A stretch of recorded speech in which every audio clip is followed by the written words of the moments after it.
ஈஷாவாஸ்யோபனிஷத் நாம் விளக்கத்திற்கு எடுத்துக்கொண்டுள்ளோம். முதலில் முகவுரையாக சில கருத்துக்களை பார்ப்போம்.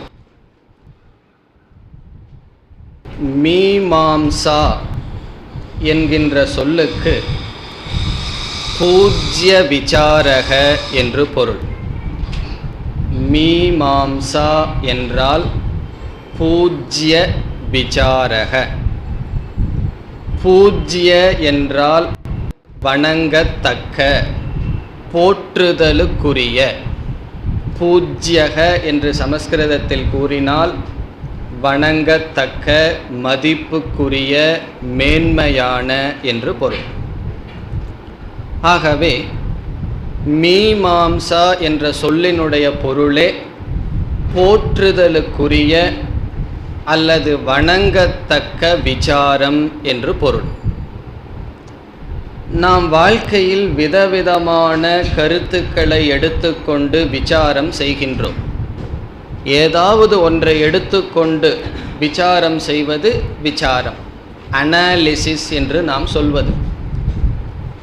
இதில் எந்த விசாரம் போற்றுதற்குரிய விசாரமாக மாறும், எந்த விசாரம் வணங்கத்தக்க விசாரம் அல்லது பூஜ்ய விசாரம் ஆகும் என்றால், நாம் எதை எடுத்துக்கொண்டு விசாரம் செய்கின்றோமோ அதனுடைய அடிப்படையில் அந்த விசாரம் மேன்மையானதா கீழ்மையானதா என்று நிர்ணயிக்கப்படும்.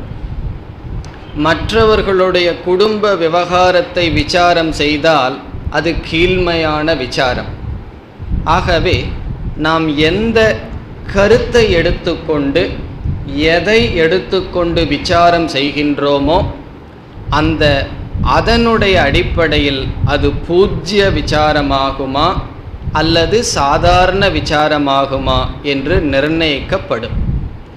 ஆகவே இங்கு மீமாம்சா என்ற சொல் வேதத்தை எடுத்துக்கொண்டு செய்யப்படும் விசாரத்திற்கு மட்டும் பயன்படுத்தப்படுகின்றது.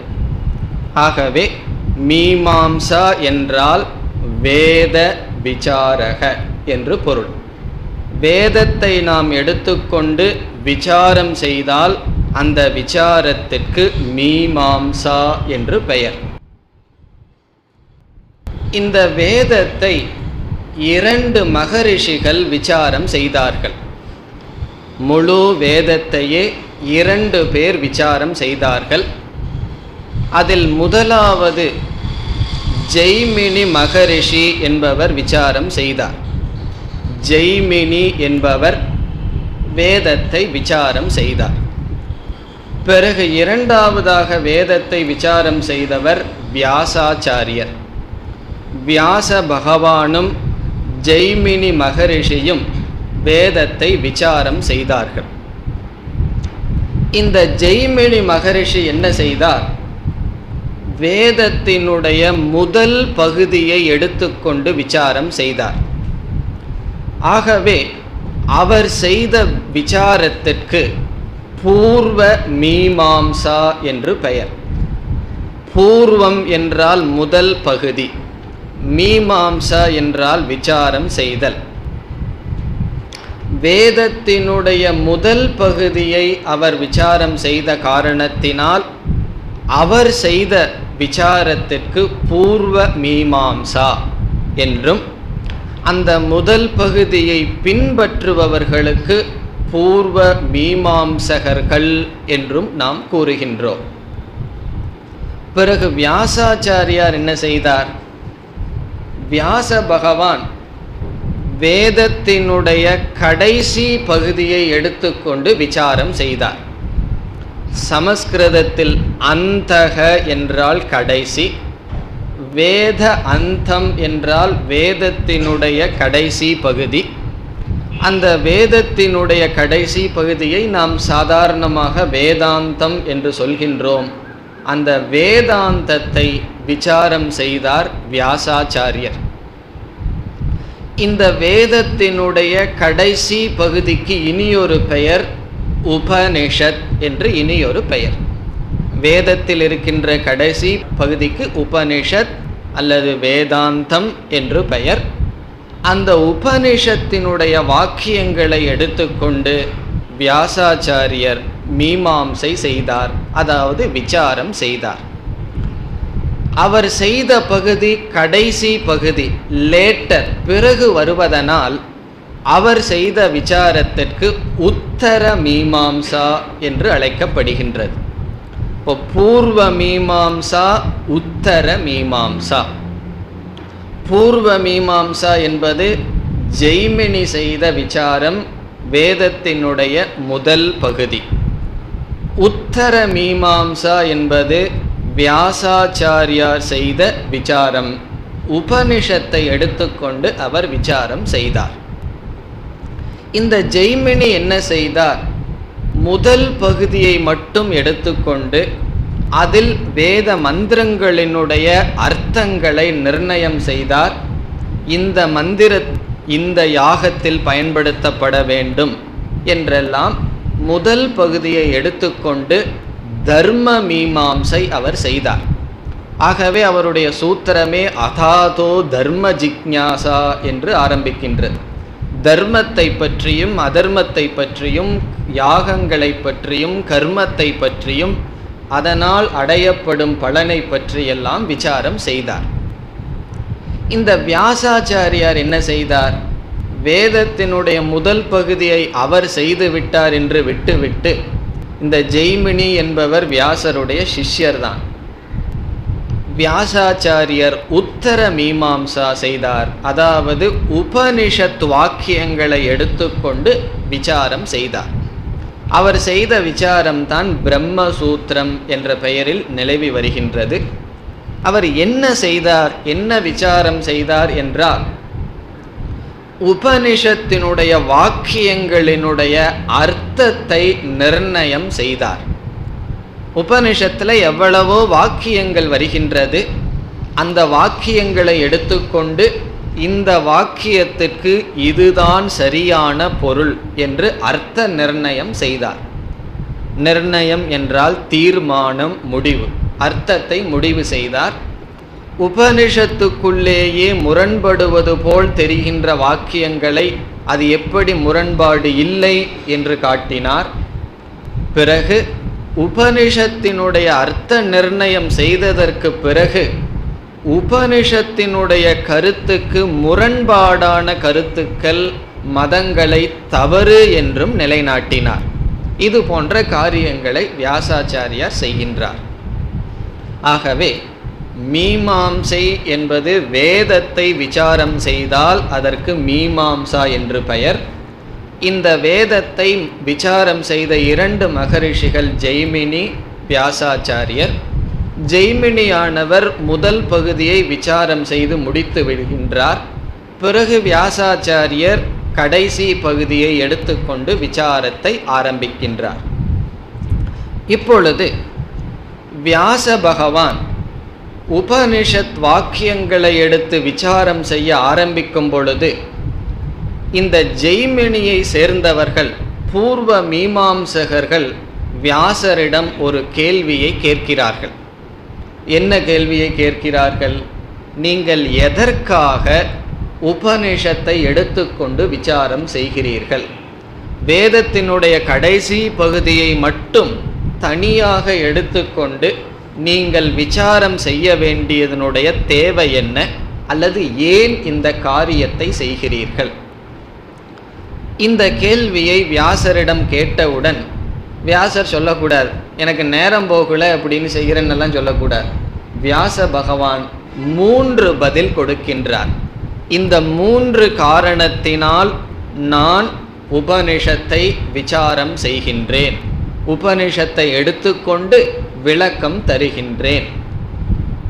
வியாசர் மட்டுமல்ல, சங்கராச்சாரியரிடமும் இந்த கேள்வி வருகின்றது. அவர் ஒரு உபனிஷத்துக்கு விளக்கம் எழுத ஆரம்பிக்கும் பொழுது முதல் கேள்வி என்ன? நீங்கள் எதற்காக உபனிஷத்தை எடுத்து விளக்குகிறீர்கள்? அதுக்கும் சங்கரர் பதில் சொல்லியாக வேண்டும். இதே பதிலைத்தான் சொல்ல இருக்கின்றார். இந்த 3 காரணத்தினால் நான் உபனிஷத்திற்கு பாஷ்யத்தை எழுதுகின்றேன். அது மட்டுமல்ல, நம்மிடம் யாராவது கேட்டாலும் எதுக்கு ஒரு உபனிஷத்தை விட்டு இனியொரு உபனிஷத்து கிளாஸ் எடுத்துட்டு இருக்கீங்கன்னு கேட்டாலும் நாமளும் இந்த 3 பதிலைத்தான் கூற இருக்கின்றோம். ஆகவே இது வியாசருடைய பொறுப்பு மட்டுமல்ல, யாரெல்லாம் உபனிஷத் படிக்கிறார்களோ, உபனிஷத் விளக்கப்படுகின்றதோ, அவர்கள் சந்திக்கின்ற முதல் கேள்வி, எதற்காக சாஸ்திரம் ஆரம்பிக்கப்படுகின்றது? சாஸ்திர ஆரம்ப ஹேதுகு. நீங்கள் உபனிஷத்தை படிக்க ஆரம்பிக்கின்றீர்கள், அதற்கு என்ன காரணம்? இப்போ வியாசாச்சாரியார் சொல்ற அந்த 3 பதில் என்னன்னு பார்க்கலாம். முதல் என்ன சொல்கின்றார்? இந்த உபனிஷத்தானது ஈஸ்வரனுடைய தத்துவத்தை நிர்ணயம் செய்வதனால் இந்த உபனிஷத்திற்கு நான் விளக்கம் எழுதுகின்றேன். பரமாத்மாவை பற்றிய சொரூபம் இங்கு விளக்கப்படுகின்ற காரணத்தினால் இந்த உபனிஷத்தானது விளக்குவதற்கு யோகியதையை அடைகின்றது. இது அவர் கொடுக்கின்ற முதல் காரணம்.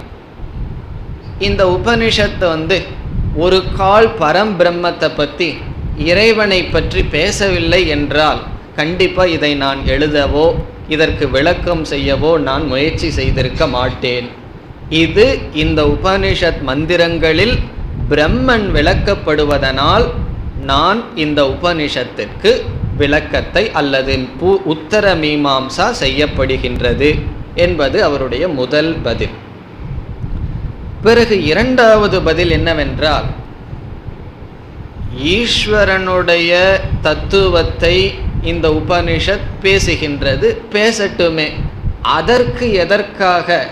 அதற்காக ஏன் விளக்க வேண்டும் என்றால், அவர் கொடுக்கின்ற இரண்டாவது பதில், இந்த ஞானத்தினால் மோக்ஷம் என்கின்ற பலன் அடையப்படுவதனால் நான் எழுதுகின்றேன்.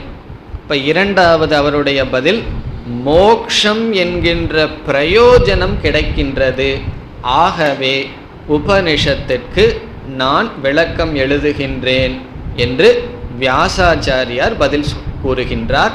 வியாசர் மட்டுமல்ல, சங்கரர், யாரெல்லாம் உபனிஷத்தை படிக்கிறார்களோ அவர்களுடைய பதில்.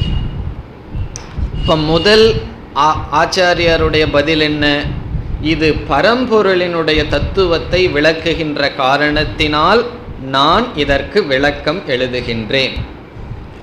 இரண்டாவது, இந்த உபனிஷத் பரம்பொருளை பற்றி விளக்குகிறது, அந்த ஞானத்தை அடைவதனால் ஒருவன் மோக்ஷம் என்கின்ற பலனை அடைகின்றான். இனி மூன்றாவது பதில் என்னவென்றால், மோக்ஷம் என்கின்ற பலனையும் இந்த ஞானத்தையும் தேடுகின்ற மனிதர்கள் இருப்பதனால் இதை நான் எழுதுகின்றேன்.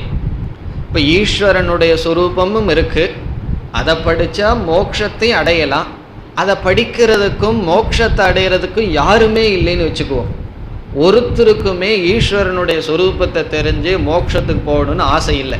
பிறகு எதுக்கு வியாசாச்சாரியர் எழுதுவார்? அல்லது சங்கரர் தான் எதுக்கு எழுதுவார்? அல்லது எதுக்கு தான் உபனிஷத்து வகுப்பு?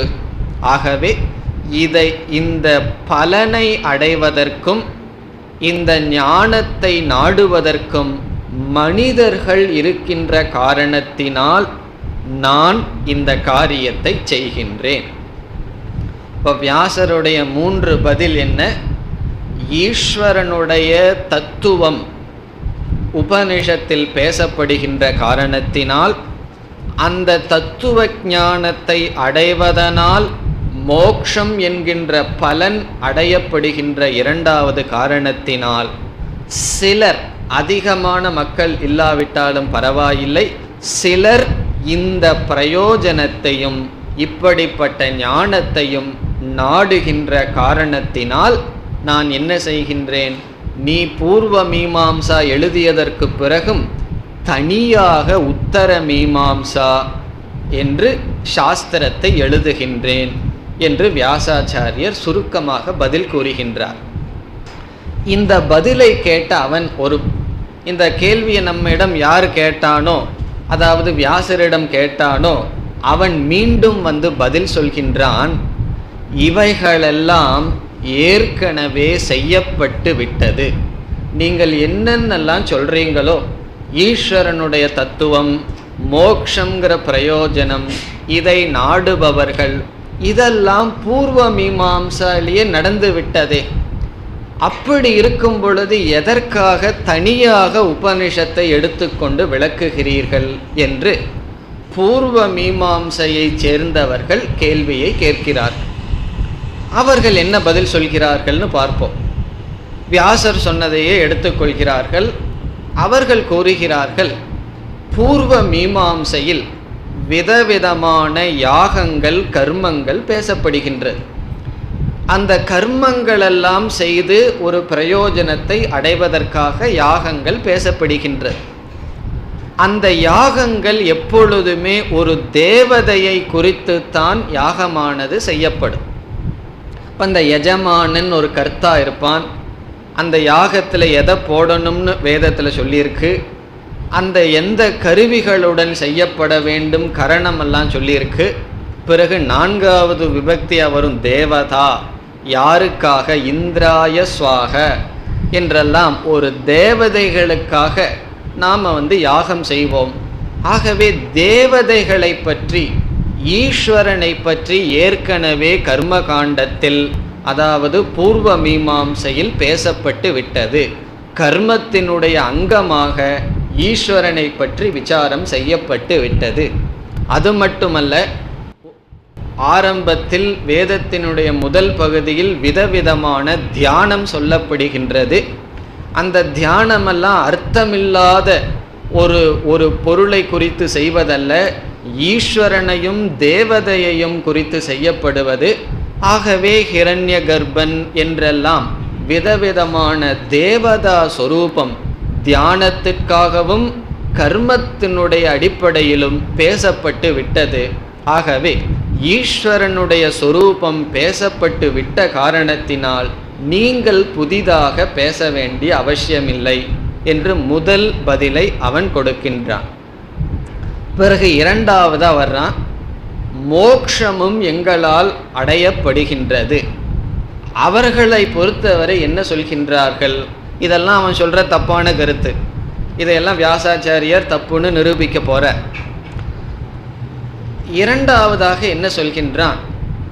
சுக்லகதி கிருஷ்ணகதி என்கின்ற மார்க்கத்தின் மூலமாக சொர்க்க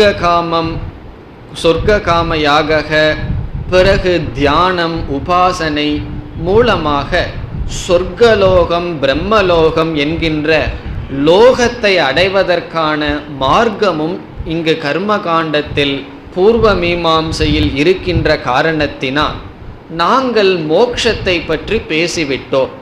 ஆகவே சொர்க்கத்திற்கு செல்வதோ பிரம்ம லோகத்திற்கு செல்வதோ அதுதான் மோக்ஷம். அதற்கு மேல் அடைய வேண்டியது ஒன்றும் கிடையாது.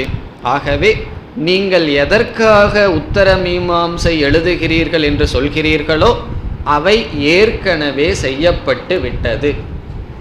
தேவதா சுரூபங்கள் கர்மத்தினுடைய உபாசனையினுடைய அங்கமாக சொல்லப்பட்டு விட்டது. பிறகு மோக்ஷம், சொர்க்கம் பிரம்மலோகம் என்கின்ற மோக்ஷமும் எங்களால் பேசப்பட்டு விட்டது. இதைத்தானே மனிதர்கள் அடைவார்கள். நாங்கள் ஏற்கனவே பேசிவிட்டோம்.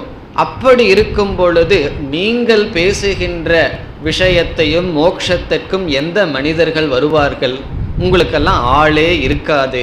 ஆகவே ஆட்களும் உங்களுக்கு கிடையாது. எல்லாமே எங்களிடம் அடைய வேண்டியதை அடைந்து விட்டார்கள். அப்படி இருக்கும் பொழுது எதற்கு உங்களிடம் வருவார்கள்? ஆகவே உங்களுக்கு 3மே சித்திக்காதுன்னு சொல்கின்றார்கள். ஒன்று, நாங்கள் பேசியாச்சு, நீங்கள் பேச வேண்டிய கருத்துக்களை, நீங்கள் பேசுகிற கருத்துக்கள்னால அடையிற பலன் நாங்களே தந்து விட்டோம். பிறகு 3வதாக உங்களுக்கு ஆளே இருக்காது. நீங்கள் எழுதினாலும் அந்த புஸ்தகம் லைப்ரரியில் இருக்கும், யாரும் படிக்க மாட்டார்கள், பின்பற்ற மாட்டார்கள் என்ற கேள்வி வரும்பொழுது இனி வியாசர் என்ன செய்கிறார்? நீ சொல்றது அல்லது பூர்வ மீமாம்சையில் செய்யப்பட்ட ஈஸ்வர தத்துவம் வேறு, நான் செய்ய போகிறது வேறு. உன்னுடைய மோக்ஷம் வேறு, நான் சொல்கின்ற மோக்ஷம் வேறு. உனக்கு வர்ற ஆள் வேறு, எனக்கு வர்ற ஆட்கள் வேறு என்று நிரூபிக்க போறார். இனி வியாசருடைய பதிலுக்கு வருவோம். இப்ப வியாச பகவான் என்ன சொல்கின்றார்?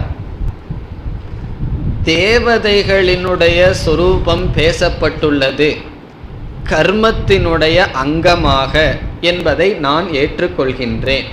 அதில் எனக்கு எந்த விதமான டிஃப்ரென்ஸ் ஆஃப் ஒப்பீனியன், கருத்து வேறுபாடே கிடையாது. இந்தந்த கடவுள் இருக்கும், இந்தந்த தேவதைக்கு இந்தந்த யாகம் செய்தால் இந்தந்த பலன் வரும் சொல்லி தியானத்துக்குரிய தேவதைகளை பற்றி பேசப்பட்டுள்ளது. அவைகளெல்லாம் ஈஸ்வரனுடைய சொரூபம் என்பதில் எனக்கு கருத்து வேறுபாடு கிடையாது. பிறகு வியாசர் சொல்கின்றார், அந்த ஈஸ்வரன்கிற சொல்லல 2 தத்துவம் இருக்கின்றது. அந்த ஈஸ்வரன் என்பவர் மாயை என்பதுடன் இருக்கின்றார். மாயையை நீக்கியதற்கு பிறகும் ஈஸ்வரனிடம் ஒரு தத்துவம் இருக்கின்றது. இந்த மாயையோடு இருக்கின்ற பரம்பொருளுக்கு சகுண பிரம்ம என்றும், அந்த குணம்ங்கிறதா மாயை, இந்த மாயையை விடுத்து பார்த்தால் நிர்குண பிரம்ம என்றும், அந்த ஈஸ்வரனுடைய சொரூபமானது பூர்வ மீமாம்சையில் விசாரிக்கப்படவில்லை.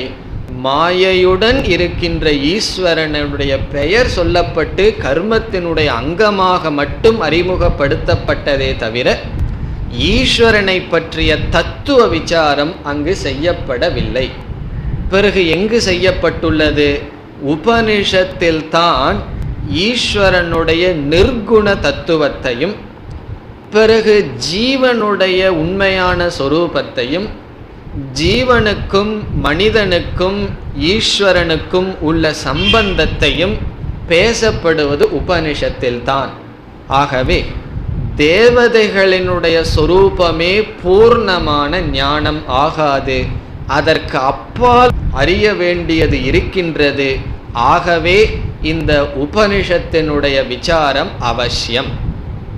காரணம் என்ன? உபனிஷத்துல தான் இந்த விசாரம் செய்யப்படுகிறதே தவிர வேதத்தினுடைய முதல் பகுதியில் இந்த விசாரம் செய்யப்படாத காரணத்தினால் நான் இதை எடுத்து விளக்கித்தான் ஆக வேண்டும் என்று கூறுகின்றார்.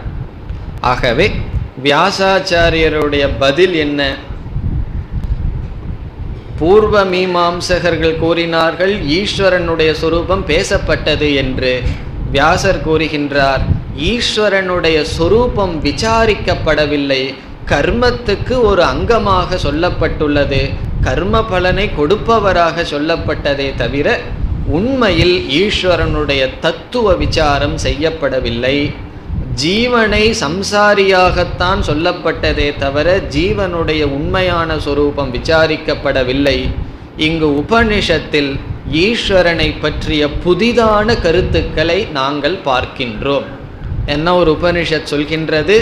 அத்ரேஷ்யம் அக்ராஹ்யம் அகோத்திரம் அவர்ணம் அசக்ஷுஸ்ரோத்ரம் என்று, அது கண்ணினால் அறியப்படாது, குணங்களை கடந்தது, கர்மேந்திரிய ஞானேந்திரியங்கள் அற்றது என்றெல்லாம் இந்த மாயையை நீக்கி ஈஸ்வரனுடைய தத்துவம் பேசப்படுகின்ற காரணத்தினால் நான் இதை எழுதித்தான் ஆக வேண்டும். இப்போ முதல் அப்ஜெக்ஷனுக்கு என்ன பதில் வியாசர் அல்லது உத்தர மீமாம்சகர்கள் கூறுகிறார்கள்? வேதத்தினுடைய முதல் பகுதியில் தத்துவ விசாரம் செய்யப்படவில்லை, ஈஸ்வரனை பற்றிய தத்துவம் நிர்ணயம் செய்யப்படவில்லை, அது பூர்ணமான அறிவாக இல்லை. அதை கீதையில் பகவான் சொல்வார், பரா பிரகிருதி அபரா பிரகிருதி என்று தன்னை 2ஆக பகவான் பிரிக்கின்றார் 7வது அத்தியாயத்தில். அபரா பிரகிருதி என்பது மாயையுடன் கூடியது, பரா பிரகிருதி என்றால் மாயைக்கு ஆதாரமானது, பூர்ண சொரூபமானது. ஆகவே அந்த பூர்ணமான சொரூபத்தை பற்றி அங்கு பேசப்படவில்லை. இங்குதான் உபனிஷத்தில் பேசப்படுகின்ற காரணத்தினால் இந்த விசாரம் செய்வதற்கு யோக்கியதை ஆகின்றது. விசாரம் செய்துதான் ஆக வேண்டும். இனி 2வதான கேள்விக்கு வருகின்றார். பூர்வ மீமாம்சர்களை பொறுத்தவரை மோக்ஷம் அதாவது ஒரு மனிதனுடைய முடிவான புருஷார்த்தம், முடிவானது என்னவென்றால் சொர்க்கம் அல்லது பிரம்மலோகத்திற்கு செல்வதுதான். சொர்க்கத்தில் போய் அல்லது பிரம்மலோகத்தில் போய் இன்பத்தை அனுபவிப்பதுதான் அவர்களை பொறுத்தவரை முடிவான லட்சியம். இங்கு வியாசாச்சாரியார் சொல்றார், அந்த சொர்க்கத்திற்கும் பிரம்மலோகத்திற்கும் செல்வதே முடிவான லட்சியம் என்றால் பிறகு நான் இந்த உபனிஷத்தை ஆரம்பிக்க வேண்டிய அவசியமே கிடையாது. ஆனால் அதற்கு அப்பால் அடைய வேண்டியது ஒன்று இருக்கின்றது. இந்த சொர்க்கமும் பிரம்மலோகமும் முடிவான லட்சியம் இல்லை என்று நீங்கள் எப்படி சொல்வீர்கள் என்று வியாசரிடம் கேள்வியை கேட்க, வியாசர் என்ன சொல்றார், இந்த பூர்வ மீமாம்சகர்களுக்கு வேதத்தின் மீது நல்ல பற்று இருக்கின்றது. ஆகவே வேதத்தையே வியாச பகவான் கூறுகின்றார், நாகஸ்ய பிருஷ்டே சுக்ருதேனு பூத்வா இமம் லோகம் ஹீனதரம் வா விஷந்தி இஷ்டாபூர்த்தம் மன்யமானா வரிஷ்டம்னு முண்டகோபனிஷத்தில், அதுவும் வேதத்தை சார்ந்தது தானே. அந்த முண்டகோபனிஷத்தில் என்ன சொல்கின்றது, நாகஸ்ய பிருஷ்டே, நாகம்னா சொர்க்கம், மேலான சொர்க்கத்தில் சென்று அந்த புண்ணியத்தை அனுபவித்ததற்கு பிறகு இமம் லோகம் ஹீனதரம் வா, இந்த லோகமோ இதைவிட கீழான லோகத்திற்கோ வருகின்றான் என்று வேதமே சொர்க்கத்தை முடிவாக சொல்லவில்லை. அங்கு சென்றாலும் புண்ணியம் என்பது முடிந்தவுடன் திரும்பி வர வேண்டும் என்று கூறுகின்றது. ஆகவே நீங்கள் கூறுகின்ற மோக்ஷம் என்பது முடிவான லட்சியம் அல்ல, அது முடிவு அல்ல. பிறகு என்ன, அதற்கு மேல் அதற்கு அப்பாற்பட்டு அடைய வேண்டிய ஒன்று இருக்கின்றது. அதைத்தான் நாங்கள் மோக்ஷம் என்று சொல்கின்றோம் என்று கூறி, முதலில் வியாச பகவான் இந்த ஞானத்தினால் மோக்ஷம் என்கின்ற பலன் இருக்கின்றது என்பதை நிரூபிக்க வேண்டும். அப்பொழுதுதான் அவர் விசாரம் செய்வதற்கு அனுமதி கிடைக்கும். அவர் என்ன சொல்கின்றார், ஈஸ்வரனுடைய ஞானத்தை அடைவதனால், அதாவது பரம்பொருளினுடைய தத்துவத்தை பூர்வ மீமாம்சையில் காட்டிலும் உத்தர மீமாம்சையில் செய்யப்படுகின்ற பரம்பொருளினுடைய தத்துவ ஞானத்தை அடைவதனால் வியாசர் சொல்கின்றார், ஒருவன் மோக்ஷத்தை அடைகின்றான். பிறகு அவர்கள் கேள்வி கேட்பார்கள், மோக்ஷம் என்றால் என்ன? அதுவும் வியாசர் சொந்தமாக ஒன்று சொல்லலை, அதே உபனிஷத்தை எடுத்துக்கொள்கின்றார். பிரம்மத்தை அடைதல் மோக்ஷம். அந்த பரம்பொருள் சொரூபமாகவே அவன் ஆகிவிடுகின்றான். பரம்பொருளினுடைய சொரூபம் என்ன? அது பிறக்காதது, இறக்காதது, சம்சாரத்தை உடையது அல்ல. ஆகவே சம்சாரம் இல்லாத பரம்பொருளுடன் ஒன்றாகின்றான். பிரம்ம பிராப்திகி, பிரம்மவித் பிரம்மைவ பவதி என்று சாஸ்திரம் கூறும். பிரம்மத்தை அறிந்தவன் பிரம்மமாகவே ஆகின்றான். இங்கு உபனிஷத் அல்லது சாஸ்திரம் ரெண்டு விதத்தில் மோட்சத்தை நமக்கு காட்டுகின்றது. ஒன்று, நேரடியாக ஒரு பிரயோஜனத்தை அடைவது போல பிரம்மத்தை அடைகின்றான், பூர்ணத்தை அடைகின்றான், மனநிறைவை அடைகின்றான் என்று சிலதை அடைவது போல் காட்டுகின்றது. பிறகு சம்சாரத்திலிருந்து விடுதலை அடைகின்றான், சம்சாரத்தை விட்டு விடுகின்றான். தரதி சோகம் ஆத்மவித்து, சோகத்தை கடக்கின்றான் என்று ஏதோ ஒன்றை அடைவது அது பிரம்மன். பிறகு ஒன்றிலிருந்து விடுதலை அடைவது அது சம்சாரம். ஆகவே சம்சாரம் என்கின்ற துயரத்திலிருந்து விடுதலை அடைதல் மோக்ஷம், அல்லது பிரம்மத்தை அடைதல் மோக்ஷம். இந்த மோக்ஷத்தை பூர்வ மீமாம்சையில் பேசப்படவில்லை. பிறகு அங்கே என்ன பேசியிருக்கு? சொர்க்கம், பிரம்மலோகம், அங்கு சென்று இன்பத்தை அனுபவிப்பதோடு நிறுத்திவிட்டது. இப்படிப்பட்ட மோக்ஷத்தை கொடுப்பதாக அங்கு பேசப்படவில்லை. ஆகவே முடிவு என்ன? நான் உபனிஷத்துக்கு விளக்கம் எழுதியாக வேண்டும். பிறகு மீண்டும் ஒரு கேள்வி வியாசரிடம் கேட்கப்படலாம். அதாவது இந்த ஈஸ்வரனுடைய ஞானத்தினால எப்படி மோக்ஷங்கிற பலன் அடைய முடியும்? இப்போ ஈஸ்வரனுடைய ஞானத்தினால எப்படி உங்களுக்கு ஒரு ஜீவனுக்கு மோக்ஷங்கிற பலனை அடைய முடியும் என்ற கேள்வியை கேட்கலாம்.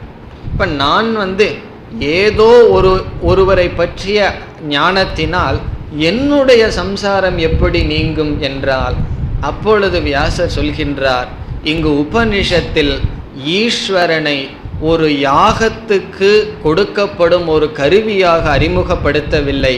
அந்த ஈஸ்வரனை ஜீவஸ்வரூபத்துடன் ஐக்கியப்படுத்துகின்ற காரணத்தினால், இந்த ஜீவனும் ஈஸ்வரனும் உண்மையில் அடிப்படையில் ஒன்று என்று கூறுகின்ற காரணத்தினால் ஜீவனானவன் சம்சாரத்திலிருந்து துயரத்திலிருந்து விடுதலை அடைகின்றான். வேறு ஒரு இடத்தில் சங்கரர் ஒரு உதாரணத்துடன் கேள்வியை கேட்பார். இந்த ஞானம் வந்ததற்கு பிறகு ஒருவன் துயரத்திலிருந்து விடுதலை அடைகின்றான் என்று சொன்னவுடன், அவன் துயரத்திலிருந்து விடுதலை அடைகின்றான்ங்கிறது எனக்கு பிரயோஜனமாக தெரியலையே, ஏதாவது ஒன்று அவன் அடையணும் என்று சொன்னால் அதுக்கு சங்கரர் ஒரு உதாரணம் சொல்கிறார். ஒருவன் இருட்டில் போயிட்டுருக்கான், நடந்து போகும் அவன் விழுகாமல் பேசாமல் போய் வீடு சேர்ந்து விடுகின்றான். பிறகு ஒரு கேள்வியை கேட்கின்றான், அவன் பேசாமல் தானே வீடு போனால் இது என்ன பெரிய பிரயோஜனம் அப்படின்னு கேள்வி கேட்டால் அதுக்கு என்ன பதில் சொல்கிறது? அவன் வீடு போய் சேருவது தான் பிரயோஜனம், அங்கே ஒன்றும் நடக்கலையே, அதுதான் பிரயோஜனம்னு சொல்கிறார். இப்போ இந்த துயரத்தை விடுறது என்ன பிரயோஜனம்னு கேட்டால் அதுக்கு மேலே வேற ஒன்றும் செய்ய வேண்டாம், துயரத்தை விடுவது தான் பிரயோஜனம். அவன் விழுகாமல் எந்திரிச்சு போனானே, முள்ளு குத்தி கொள்ளாமல் செல்வது தான் பிரயோஜனம், புதுசாக ஒரு பிரயோஜனத்தை கேட்கக்கூடாது என்று ஒரு இடத்தில் கூறுவார். ஐத்திரேய பாஷ்யத்தினுடைய முகவுரையில் கூறுகின்றார். ஆகவே இவ்விதம் இங்கு வியாசாச்சாரியார் என்ன சொல்கின்றார்? இந்த ஞானமே ஒருவனுடைய எல்லா துயரத்திலிருந்து விடுதலை கொடுக்கின்ற காரணத்தினால் நான் இந்த விசாரம் செய்கின்றேன் என்று கூறுகின்றார். ஆகவே இப்பொழுது இரண்டு சித்திக்கின்றது. ஒன்று, உபனிஷத்தானது நிர்குண பிரம்மத்தை பற்றி பேசுகின்றது, மாயையை நீக்கப்பட்ட மாயையிலிருந்து விடுபட்ட பிரம்மஸ்வரூபத்தை பேசுகின்றது. அதுவும் பிரம்மத்தை நாம் அறியப்படுகின்ற அல்லது தியானம் செய்கின்ற கர்மத்திற்கு விஷயமாக அல்ல, இந்த ஜீவனுடன் ஐக்கியப்படுத்துகின்றது உபனிஷத். பிறகு இந்த ஞானத்தினாலேயே பிரயோஜனம் வருகின்றது, அந்த பிரயோஜனம்தான் மோக்ஷம். இந்த மோக்ஷம் என்பது அவன் பூர்ண சொரூபமாக இருக்கின்றான் அல்லது துயரத்திலிருந்து விடுதலை அடைகின்றான். இந்த மோக்ஷங்கிறது கர்மகாண்டத்தை போல கொஞ்ச நாள் அனுபவிக்கிறது அல்ல, எதை அடைந்தால் மீண்டும் அவன் சம்சாரத்தில் விழுக மாட்டானோ அப்படிப்பட்ட பிரயோஜனத்தை அடைகின்றான், அதுதான் மோக்ஷம் என்று கூறுகின்றார். இனி மூன்றாவது விஷயத்துக்கு வருவோம். மூன்றாவது விஷயம் அவன் என்ன சொன்னான்? உனக்கு ஆள் இல்லை அப்படின்னு சொன்னான். சங்கரர் சொல்றார் அல்லது வியாசர் சொல்றார், எனக்கு ஆள் இருக்கு, அதிக ஆள் இல்லைனாலும் 4 பேராவது இருப்பாங்கன்னு சங்கரர் சொல்லுவார். ஏன்னா அவரை சுற்றி 4 பேர் உட்கார்ந்துருக்காங்களே. ஆகவே இப்படிப்பட்ட அறிவையும் இப்படிப்பட்ட பிரயோஜனத்தையும் நாடுகின்ற ஆட்கள் மனிதர்கள் எங்களுக்கு இருக்கிறார்கள் என்று சங்கரர் சொல்றார் அல்லது வியாச பகவான் சொல்றார். எப்படி சொல்றார்? நீ சொல்கின்ற மோக்ஷத்தில் ஒருவனுக்கு விருப்பம் இல்லை என்று வைத்துக்கொள்வோம். நீ சொல்ற அந்த சொர்க்கலோகம் பிரம்மலோகம், அந்த பிரம்மலோகத்தையும் சொர்க்கலோகத்தையும் வர்ணனையை கேட்டுட்டு அங்கே போனால் போதும்னு முடிவு பண்ணுறவன் எங்கிட்ட வரமாட்டான், அவன் உங்ககிட்டயே இருப்பான், நீயே வச்சுக்கோ. ஆனால் நீ சொல்கிற சொர்க்கத்தையும் பிரம்மலோகத்தையும் கேட்டும் கூட அந்த இன்பத்தில் ஒருவனுக்கு வைராகியம் இருக்கின்றது என்று வைத்துக்கொள்வோம். எனக்கு அந்த இன்பம் வேண்டாம் என்று வைராகியம் இருந்தால், அப்படி ஒருவனுக்கு வைராகியம் வந்தால் அவன்தான் என்னுடைய மாணவன், அவர்கள்தான் எனக்கு என்னுடைய உபதேசத்திற்கு தகுதியானவர்கள் என்று கூறுகிறார். இதெல்லாம் சாஸ்திரம் செய்கிற பெரிய விசாரம். பிறகு அவன் சொல்லுவான், அதாவது பூர்வ மீமாம்சகர் சொல்வார்கள், வைராக்கியம்ங்கிறது என்றைக்குமே வராது. அது அவனுடைய கருத்து. வைராக்கியம்ங்கிறது எப்படி வர முடியும்? வராதுன்னு சொன்னால் நம்ம என்ன சொல்லணும்? அது உன்னுடைய விஷயத்தில் வேணா சரியா இருக்கலாம், எல்லோருக்கும் வைராக்கியம் வராதுன்னு இல்லை. உபனிஷத்தே சொல்கின்றது, பரீட்சலோகான் கர்மச்சிதான் பிராமணோ நிர்வேதம் ஆயார். நிர்வேதம் என்றால் வைராக்கியம். இந்த உலகத்தை விசாரம் செய்கின்ற ஒருவன் வைராக்கியம் என்கின்ற குணத்தை அடைகின்றான் என்று சாஸ்திரமே கூறுகின்றது. ஆகவே சாஸ்திரமே, நீ சொல்ற உன்னிடம் இருக்கின்ற வேதமே வைராக்கியத்தை ஒருத்தன் அடையிறான்னு சொல்லுது. பிறகு அந்த வைராக்கியத்தை எப்படி வேற அடையிறான்னு சாஸ்திரமே காட்டுகின்றது. சும்மா உட்கார்ந்துட்டு இந்த உலகத்தை அனுபவிச்சுட்டு இருந்தா வைராக்கியம் வராது. இன்ப துன்பங்களை அனுபவிக்குவதனால வைராக்கியம் வராது. உபனிஷத் வைராக்கியத்துக்கு என்ன காரணம் சொல்கின்றது? கர்மச்சிதான் லோகான் பரீட்சிய, இந்த உலகத்தை ஆராய்ச்சி செய்கின்றான். விவேகத்தை பயன்படுத்தி எது நித்தியம் எது அனித்தியம், எது நிலையானது எது நிலையற்றது என்ற விசாரம் செய்கின்றான். அந்த விசாரத்தினுடைய பலன் என்ன? வைராக்கியம். ஆகவே வைராக்கியம் அப்படிங்கிறது நம்ம விசாரத்தினுடைய பலன், அனுபவத்தினுடைய பலன் அல்ல. அனுபவமே வைராக்கியத்தை கொடுக்கும்னு சொன்னால், ஒருவருக்கு 80 வயசு ஆனால் 80 வயசுக்கு தகுந்த வைராக்கியம் இருக்கணும். ஆனால் நம்ம என்ன பார்க்குறோம்? 80 வயசு ஆனாலும் டிவியில இருந்து வர முடியாத ஆள்கள் எத்தனையோ பேர் இருக்காங்க. ஆகவே வயதுக்கும் வைராக்கியத்துக்கும் சம்பந்தமே கிடையாது. நம்மளுடைய விசாரம் பண்ணுறதுக்கு அனுபவம் வேண்டும், ஆனால் அனுபவமே வைராக்கியத்தை கொடுக்காது. ஆகவே தன்னுடைய அனுபவத்தை பரீட்சை செய்து வைராக்கியத்தை ஒருவன் அடைகின்றான். அவன் வைராக்கியத்தை அடைஞ்சனுடைய லட்சணம் என்ன? நாஸ்தி அகிருத கிருதேன. அதுவும் வேதமே சொல்லுது.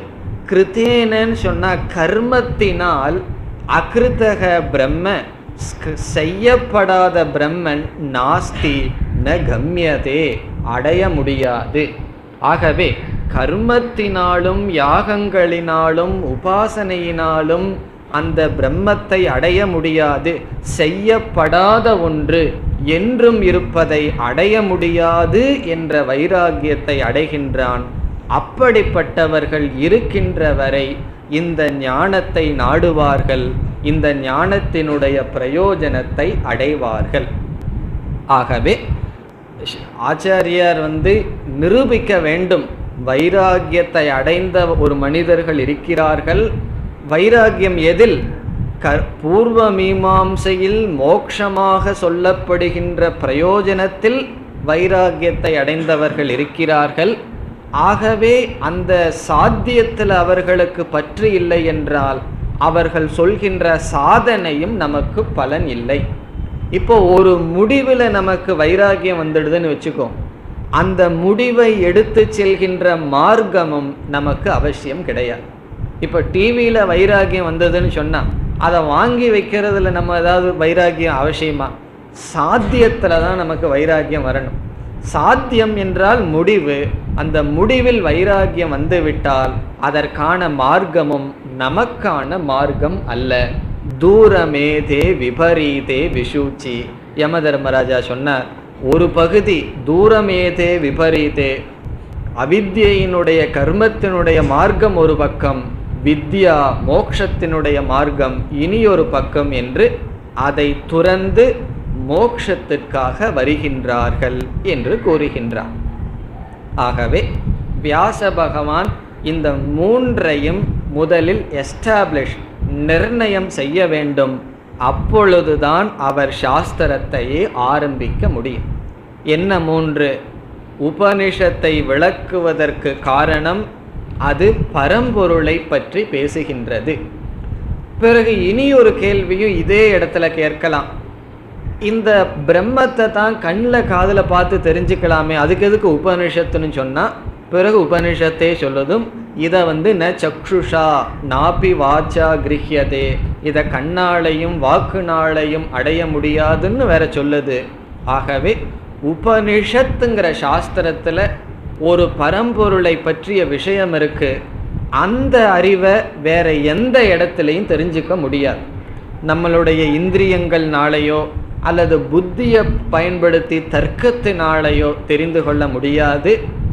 வேதத்தினுடைய முதல் பகுதியினுடைய துணை கொண்டும் கூட தெரிந்து கொள்ள முடியாது.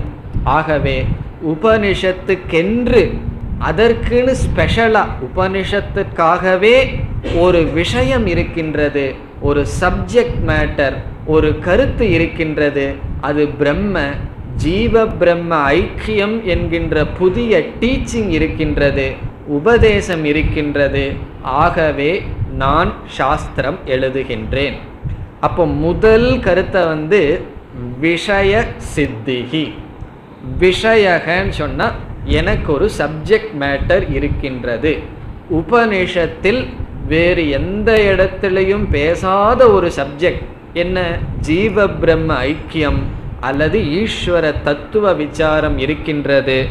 ஆகவே உபனிஷத் விளக்கத்திற்கு தகுதியானது.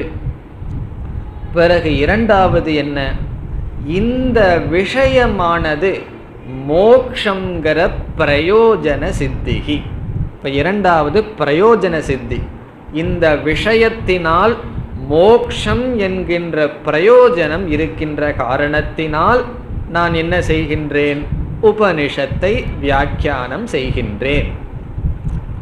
இப்போ இரண்டாவது பிரயோஜன சித்திகி, முதல் விஷய சித்திகி.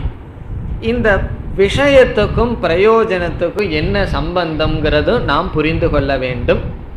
இங்க விஷயம் என்ன? வெறும் ஈஸ்வரனை தேவதா சொரூபமா மட்டும் பேசியிருந்ததுன்னு வச்சுக்குவான், நமக்கு மோட்சம் வராது. யாரோ ஒரு தேவதையினுடைய சொரூபத்தை நான் படிக்கிறேன், நமக்கு என்ன வரும்?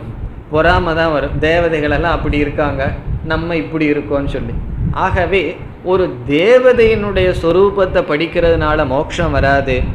இங்கு பேசப்படுகின்ற விஷயம் அந்த ஈஸ்வரனுடைய பூர்ண சொரூபமும் இந்த ஜீவனுடைய சொரூபமும் பூரணம் என்று ஐக்கியம் சொல்கின்ற காரணத்தினால் என்னை நான் அறியாமையில் அபூர்ணனாக நினைத்து கொண்டிருந்த காரணத்தினால் ஒரு நான் அனுபவிக்கின்ற துயரம் அஞ்ஞானத்தினுடைய காரணமாக இருப்பதினால் இந்த ஞானத்தினால் பிரயோஜனமானது அடையப்படுகின்றது. இப்போ இந்த இடத்துல இனி ஒரு கேள்வியானது தோன்றுகிறது. இப்போ இனி ஒரு கேள்வி என்னன்னு சொன்னால், வாழ்க்கையில் ஒரு பிரயோஜனத்தை நம்ம அடையிறோம்னு சொன்னால் அறிவினால் ஒரு பிரயோஜனத்தையும் அடைய முடியாது. இதுவும் நமக்கு எதிராக சொல்பவனுடைய கருத்து. ஏதாவது ஒரு செயல் செய்தால்தான் பிரயோஜனம் வரும். இப்போ கர்மத்திலிருந்து தான் பிரயோஜனத்தை அடைய முடியும். எந்த பிரயோஜனத்தையும் வெறும் அறிவினால் அடைய முடியாது. இந்த அறிவினுடைய துணை கொண்டு கர்மம் செய்ய வேண்டும். உதாரணம் என்ன? நமக்கு ரொம்ப உடல்ல அனாரோக்கியமாக இருக்கு, உடலே சரியில்லை. பிறகு என்ன சொல்கிறார்கள்? சில யோகாசனம் பண்ணால் உடல் எல்லாம் நல்லா ஆகும்னு சொல்கிறார்கள். நம்ம என்ன செய்கிறோம்? ஒரு யோகாசன இன்ஸ்டிடியூஷனுக்கு போய் எப்படியெல்லாம் யோகாசனம் பண்ணணுங்கிற அறிவு வந்தாச்சு. இந்த அறிவு நமக்கு ஆரோக்கியத்தை கொடுத்துருமா? இந்த அறிவு மட்டும் கொடுக்கறதா இருந்ததுன்னு சொல்லுவோம். பிறகு நம்ம ஒன்றுமே செய்ய வேண்டியதில்லை, அதை தான் தெரிஞ்சிட்டா போதும். ஆகவே இந்த அறிவானது பிரயோஜனத்தை கொடுக்காது. இந்த அறிவுக்கு அப்புறம் கர்மம் செய்யணும், அந்த யோகாசனத்தை செய்யணும். எப்படி சமைக்கணுங்கிற அறிவு பசியை நீக்கிடுமா? அது நீக்காது. நீக்கினா ரொம்ப பேர்த்துக்கு சௌரியம். சமைத்தல் எப்படிங்கிற புஸ்தகத்தை வச்சே காலை தோட்டிடலாம். ஆனால் என்ன ஆகும்? அந்த அறிவை பயன்படுத்தி கர்மத்தில் ஈடுபட வேண்டும். ஆகவே நமக்கு எதிராக பேசுபவன் கூறுகின்றான், எங்காவது வெறு அறிவுனால பிரயோஜனம் இருக்கா? அறிவோட கர்மம் சேர வேண்டும், செயல் சேர வேண்டும். ஆகவே எங்கள் கர்மகாண்டத்தில் இருக்கிற யாகத்தையும் சேர்த்தி உங்கள் ஈஸ்வரனுடைய சொரூபத்தையும் சேர்த்திக்குங்கன்னு சொன்ன உடனே வியாசர் சொல்கிறார், நீ சொல்கிறத நான் ஒத்துக்கிறேன். வெறும் அறிவுனால பிரயோஜனம்ங்கிறது வராது. கர்மத்தோட சேர்ந்தா தான் பிரயோஜனம் வரும். ஆனால் ஒரு மனிதனுக்கு வருகின்ற பிரச்சனை சம்சாரம்ங்கிறது அறியாமையினால் வந்திருந்ததுன்னு வச்சுக்குவோம். இப்போ நமக்கு ஒரு பிரச்சனை வந்திருக்கு. என்ன பிரச்சனை? அது ஏதோ ஒரு பிரச்சனை. அதற்கு காரணம் அறியாமையாக இருந்தால் அதுக்கு ஒரே ஒரு நிவர்த்தி ஞானம்தான். இப்போ அறியாமையினால் பிரச்சனை வருமானு சொன்னால் அதுக்கு தான் நம்ம ஸ்டாண்டர்டாக கதையை வச்சுருக்கோம். என்ன கதையை வச்சுருக்கோம்? 10 பேர் ஆற்ற கடந்தார்கள். 10 பேர் ஆற்ற கடந்ததுக்கப்புறம் ஒரு புத்திசாலி என்ன செய்தான்? எல்லாத்தையும் எண்ணிட்டு தன்னை விட்டான். பிறகு அவன் என்ன செய்கின்றான்? துயரப்படுகின்றான். 10வது ஆள் போய்விட்டதுன்னு சொல்லி நாங்கள் சேர்ந்து யாத்திரை வந்தோம், இனி 9 பேர் தானே திரும்பி போகிறோம்னு துயரப்படுறான். இப்போ அவனுடைய துயரத்திற்கு என்ன காரணம்? அவனுடைய துயரத்திற்கு காரணம் அறியாமை என்றால் அவனுடைய துயரத்திலிருந்து நிவர்த்தி அடைகிறதுக்கு அவனுக்கு என்ன மட்டும் தேவை? ஞானம் மட்டும் தேவை. ஞானத்தோடு அவன் ஏதாவது சிரசாசனம் பண்ணணுமா? நான் தான் 10வது ஆள்னு தெரிஞ்சதுக்கப்புறம் அவன் என்ன செய்ய வேண்டும்? அவன் ஒன்றும் செய்ய மாட்டான். அதுதான் இந்த ஞானத்தினுடைய பிரயோஜனம். இது தெரிஞ்சதுக்கப்புறம் செஞ்சிட்ருக்கிற காரியத்தை விட்டுருவான். தேடிட்டு இருந்தானே அதை விட்டுருவான். அதே போல் வியாசர் சொல்கிறார், இந்த பிரம்மஸ்வரூபத்தை தெரிகிறதுக்கு முன்னாடி எங்கேயோ தேடி அலைந்து கொண்டிருந்தான் சுகத்திற்காக. பிறகு இந்த ஞானம் வந்ததற்கு அப்புறம் அவன் என்ன செய்கின்றான்? தேடுதலை விட்டு விடுகின்றான். காரணம் என்ன? நானே பூர்ணஸ்வரூபம் என்று தெரிந்து கொள்கின்றான். ஆகவே இந்த இடத்துல என்ன சம்பந்தம்? அந்த விஷயத்துக்கும் பிரயோஜனத்துக்கும் உள்ள சம்பந்தத்தை இப்போ விசாரம் செஞ்சிட்ருக்கோம். நான் அந்த டெக்னிக்கல் வார்த்தையை சொல்லலையே தவிர பிரம்மசூத்திரத்தினுடைய ஆரம்பத்தில் செய்யப்படுற விசாரத்தை தான் முகவுரையாக சொல்லிகிட்டு இருக்கேன். இந்த விஷயமானது, பரம்பொருளை பற்றிய ஞானமானது பிரயோஜனத்தை சாக்ஷாத் நேரடியாக கொடுக்கின்றது, கர்மத்தினுடைய துணை இல்லாமல். சாதாரணமாக ஒரு ஞானம் கர்மத்தோடு பிரயோஜனத்தை கொடுக்கும். சமைக்கிறதுங்கிற ஞானம் சமைத்தல் என்கின்ற செயலோடு பிரயோஜனத்தை கொடுக்கும். யோகாசனத்தினுடைய ஞானம் யோகாசனம் செய்வதன் மூலம் பிரயோஜனத்தை கொடுக்கும். ஆனால் இந்த ஜீவ பிரம்ம ஐக்கிய ஞானம் இருக்கே, அது நேரடியாக பிரயோஜனத்தை கொடுக்கின்றது. ஆகவே சாத்திய சாதன லக்ஷண சம்பந்தக. இது விஷயம் என்பது ஜீவ பிரம்ம ஐக்கியம் அல்லது உபநிஷத்தில் பேசப்படுகின்ற விஷயம் ஒரு சாதனம். சாத்தியம் என்ன? மோக்ஷம். அடையப்பட வேண்டியது மோக்ஷம். அது எப்படி கொடுக்கின்றது? சாக்ஷாத், டைரக்டாக, நேரடியாக கொடுக்கின்றது. இப்போ வியாசாச்சாரியார் இந்த ரெண்டை எஸ்டாப்ளிஷ் பண்ணினதுக்கப்புறம் விஷயத்தையும் பிரயோஜனத்தையும் முடிவு செய்ததற்கு பிறகு கடைசியாக வர்றார். இந்த பிரயோஜனத்தை ஒருவன் அடைய வேண்டும், இந்த ஞானத்தை ஒருவன் அடைய வேண்டும். இப்போ இந்த ஞானமானது நேரடியாக பிரயோஜனத்தை கொடுக்கறதுனால இந்த பிரயோஜனத்தை அடையணும்னு சொன்னால் என்ன செய்யணும்? இப்போ மோட்சத்தை அடையணும். மோட்சத்தை அடையிறதுக்கு சாதனமாக இருப்பது உபனிஷத்தில் பேசப்படுகின்ற ஒரு விதமான அறிவு, ஜீவ பிரம்ம ஐக்கிய ஞானம். இந்த ஞானம் நேரடியாக மோட்சத்தை கொடுத்துருது.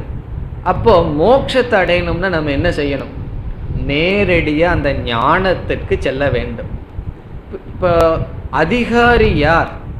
யார் இங்கு வருவார்கள் என்றால், யார் இந்த ஞானத்தை விரும்புகிறார்களோ அவர்கள் இங்கு வருவார்கள்.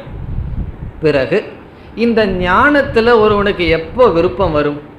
இப்படி உபனிஷத்தில் பேசப்படுகின்ற அறிவை தெரிந்து கொள்ள வேண்டும்னு ஒருவனுக்கு எப்போ விருப்பம் வரும்னு சொன்னால், திடீர்னு விருப்பம் வந்துடாது, அல்லது எல்லாருக்கும் விருப்பம் வராது.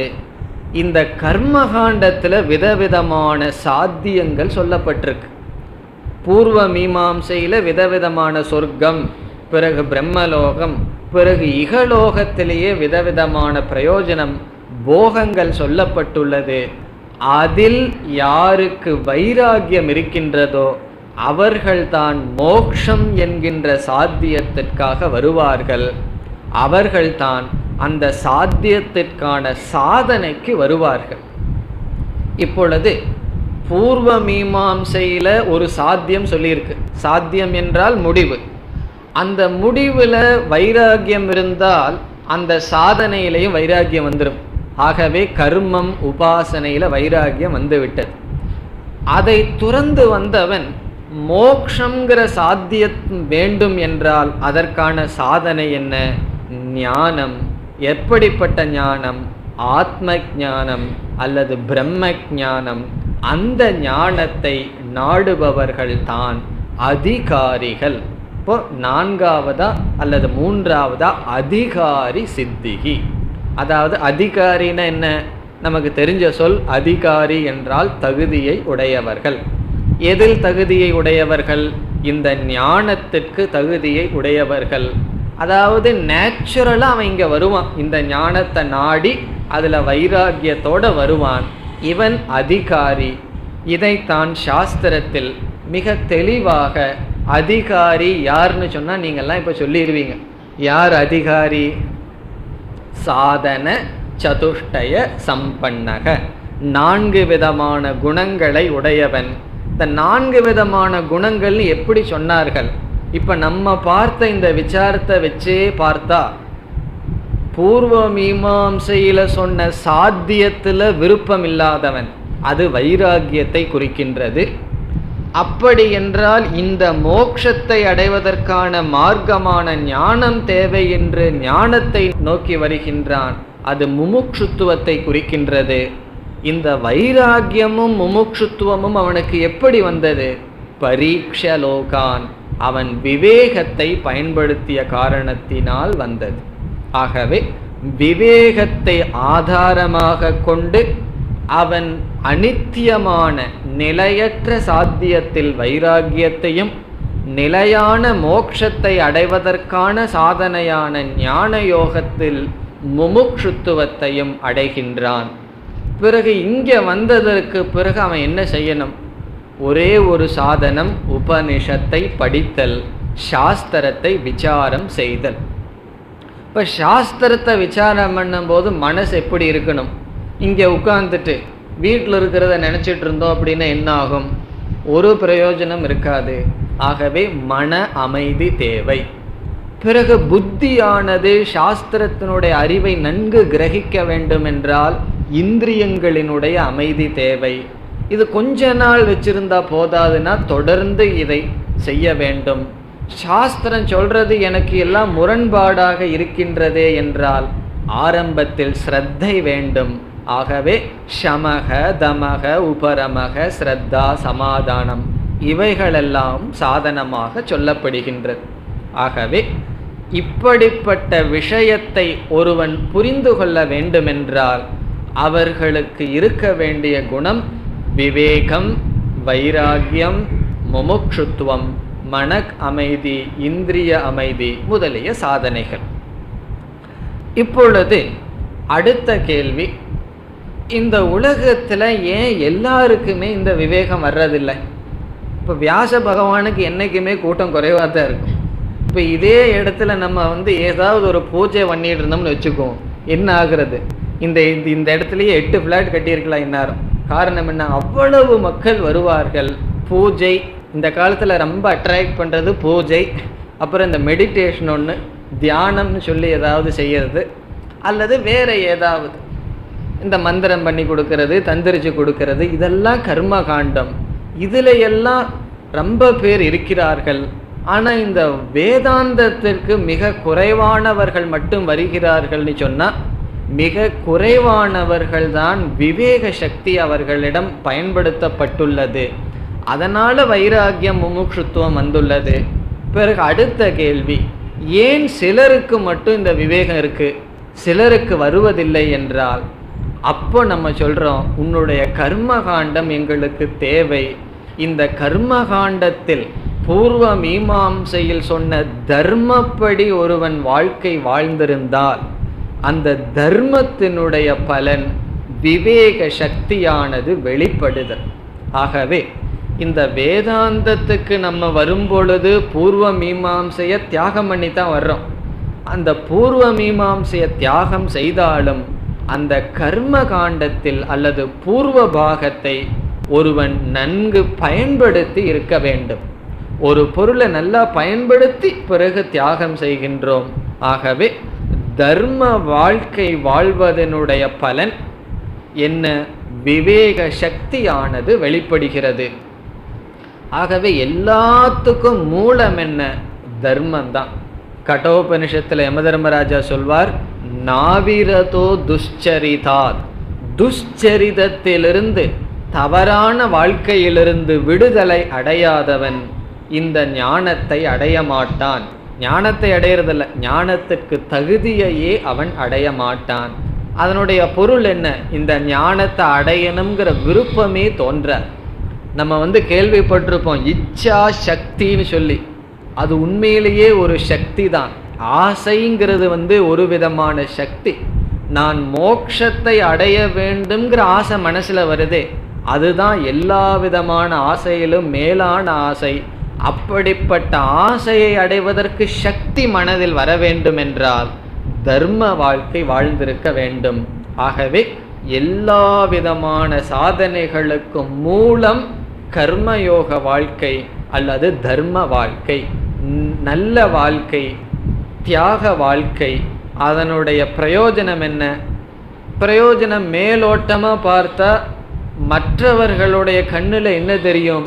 அவன் இருக்கிற இடத்துலையே இருக்கான், இன்னும் 30 வருஷமாக அதே சைக்கிளில் போயிட்டுருக்கான், அதுதான் அவர்களுக்கு தெரியும். ஆனால் அவனுடைய விவேகம் எவ்வளவு வளர்ந்து விட்டது அது யாருக்குமே தெரியாது. நம்ம மனசில் வர்ற அறிவு வளர்ச்சி யாருக்கு தெரியும்? ஆகவே இந்த விவேகத்தினுடைய வளர்ச்சி தான் தர்மத்தினுடைய பலன்.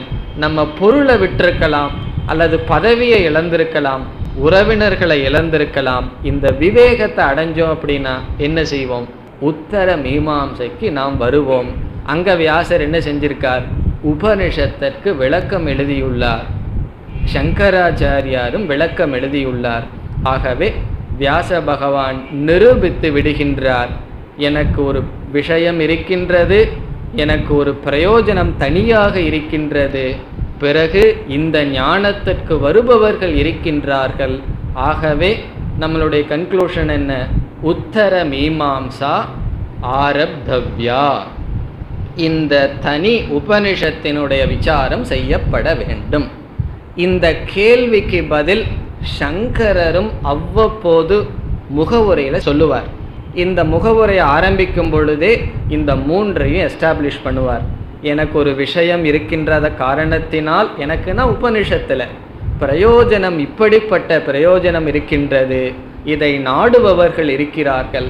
ஆகவே இந்த உபனிஷத் வியாக்கியானம் செய்வதற்கு யோகிதையை அடைகின்றது அப்படின்னு அவருடைய இந்த உபனிஷத்துக்கு விளக்கத்திற்கு தகுதி உள்ளது என்று சொல்லி உபனிஷத்தை ஆரம்பிப்பார்.